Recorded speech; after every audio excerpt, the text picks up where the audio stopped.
U.S. President Barack Obama has once again accused Iran of seeking nuclear weapons. Obama was speaking at a joint news conference with Israel's Prime Minister Benjamin Netanyahu in Tel Aviv. He said containment of what he called a nuclear-armed Iran is not an option. Obama said Washington will do whatever it takes to prevent Tehran from getting, quote, the world's worst weapons.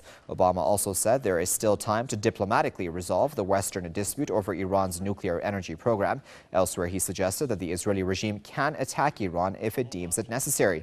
Obama, however, did not promise U.S. military assistance for Tel Aviv in case of a possible Israeli strike against Iran. Well, to discuss that a bit further, we're now joined by Professor James H. Fetzer, who is a professor emeritus at the University of Minnesota Duluth, who's joining us now via Skype from Madison. Professor, thanks a lot for joining us now. How do you assess what Obama said here, Obama's rhetoric here? Is he essentially trying to appease his hosts at this point?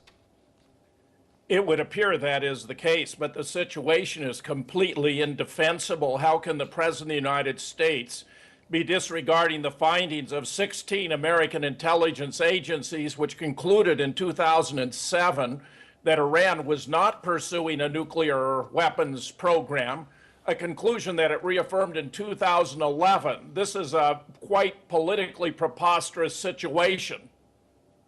And Professor, how do you see the hypocrisy also of his statement when he speaks about the world's worst weapons as being nuclear weapons when his country is the one that has the largest such arsenal?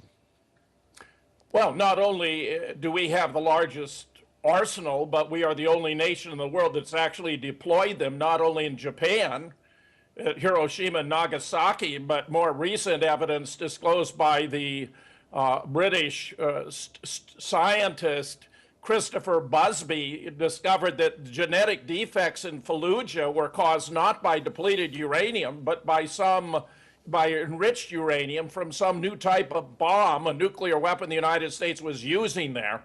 Plus, we know that an attack on Iran's nuclear facilities is estimated to bring about the deaths of 1 million Iranians outright and another 35 million premature deaths as a contamination cloud swept across Afghanistan, Pakistan, and India. This is an indefensible position to be adopted by the United States. And Professor, also, how do you see the timeline of what these officials say? Obama's now said it may take a year for Iran to get a nuclear weapon. We've heard this timeline extend, infinitely over the past few years by either Israeli officials or Americans. How do you feel about this timeline they speak about? Well, Bibi Netanyahu, who is the Chicken Little of the Middle East, has been declaring that Iran was going to have a bomb for years and years and years and years. It's tedious. It's manipulative. It's clear that this is not the case. Are these people so ignorant of Iranian culture that they don't understand that when the supreme leader, Ayatollah Khomeini, declares the policy of Iran is nuclear energy for all, nuclear weapons for none, that is the policy of Iran? The situation is beyond ridiculous. It's completely absurd. All right, we'll have to leave it there for now, but of course we do appreciate your insight. That was Professor Fetzer speaking to us live from Madison.